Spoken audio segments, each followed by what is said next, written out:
और इस वक्त एलएसी से जुड़ी एक बड़ी खबर आपको बता दें। एलएसी पर चीन से तनातनी के बीच सीमा पर सैनिकों को पहुंचाने के लिए डीआरडीओ ने सेना की मदद का फैसला किया है। लेह में सैनिकों को पहुंचाने के लिए 8 बख्तरबंद गाड़ियां डीआरडीओ ने तैयार की हैं, जो सीमा पर पहुंच चुकी हैं। फिलहाल ट्रायल के लिए इन बख्तरबंद गाड़ियों का इस्तेमाल किया जाएगा। आपको बता दें कि चीन के पास पहले से ही इस तरह की गाड़ियां जो है मौजूद हैं, वो इस्तेमाल कर रहा है। बर्फीले और पहाड़ी इलाकों में इन गाड़ियों की मदद से जल्द पहुंचा जा सकेगा। गौरव सावंत जुड़ गए हैं और जानकारी के साथ हमारे साथ। गौरव, देखिए, ये जो इस तरह से फैसला हुआ है, तस्वीर साफ ये दिखाई देती है कि आगे सर्दियों के लिए जैसे जैसे मौसम बदलेगा, तैयारी पूरी होनी चाहिए और उसके लिए जो भी कदम उठाए जा सकते हैं, चाहे वो अलग अलग संस्थान हो, वो आगे आ रहे हैं इसके लिए।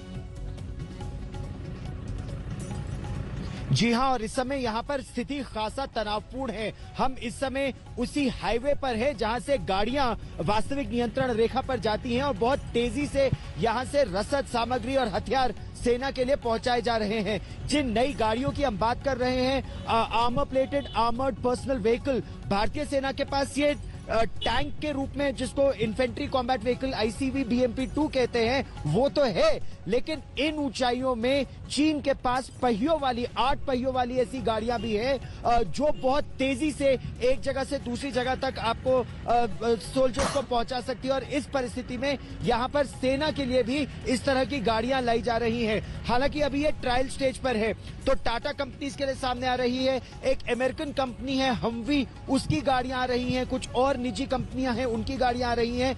इनको हाई ऑल्टीट्यूड यानी 13,000 से 18,000 फीट की ऊंचाई पर इनका भी परीक्षण होगा। अगर ये सफल होती हैं तो तेजी से इनको सेना के लिए खरीदा जाएगा। खासतौर पर पेंगोंगसो के इलाके में, चुमार के इलाके में, डेप्सांग और डीबियो के इलाके में इनकी बहुत जरूरत है सेना को। मीनाक्षी और नेहा। और गौरव, ये अब बीते दिनों की बात हो गई है जब चीन ये सोचता था कि जब सर्दी का महीना आएगा तो ये उपयुक्त समय है इंडिया पर अटैक करने के लिए, उन पर एक अपर हैंड बनाने के लिए। लेकिन जिस तरह की हमने रिपोर्ट्स देखी हैं, चाहे वो हथियार हो, चाहे वो साजो सामान हो, चाहे इक्विपमेंट्स हो, आपका गेयर हो, सब में इस वक्त भारत अपमान नजर आ रहा है।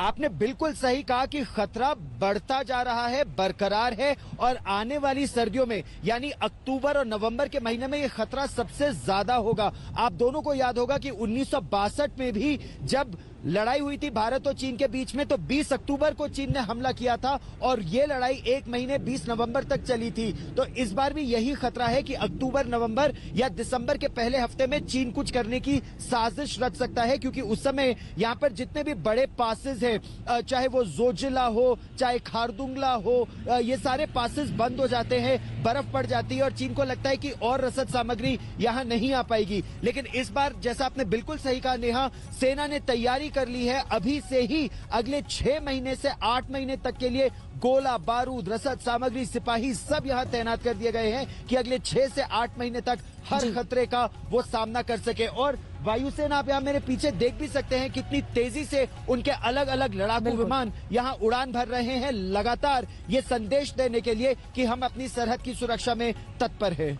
शुक्रिया गौरव आपका इस जानकारी के लिए। लेकिन देखिए, एलएसी पर तनातनी बढ़ रही है तो चीन को लेकर सियासी तनाव खत्म करने की कवायद भी शुरू हो गई है। आज दोपहर 12 बजे रक्षा मंत्री राजनाथ सिंह राज्यसभा में स्टेटमेंट देंगे। तो अब से कुछ ही देर बाद रक्षा मंत्री का ये बयान और उसके बाद विपक्ष के कुछ नेताओं को बोलने का और क्वेश्चन करने का मौका मिल सकता है। अगर जरूरत पड़ी तो रक्षा मंत्री राजनाथ सिंह विपक्ष के सवालों का जवाब भी देंगे। कल सर्वदलीय बैठक हुई थी और उसमें यह फैसला लिया गया था कि राष्ट्रीय सुरक्षा के मसले पर सारी पार्टियां एक सुर में बोलेंगी। फिलहाल एक ब्रेक के लिए हम यहां रुक रहे हैं, लेकिन फौरन लौटेंगे और खबरों के साथ। देखते रहिए आज तक।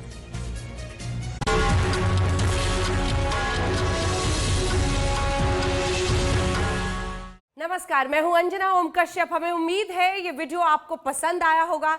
लेटेस्ट खबरों के लिए यूं ही देखते रहिए आज तक, और इस वीडियो के पसंद आने पर लाइक, शेयर एंड सब्सक्राइब करना ना भूलें।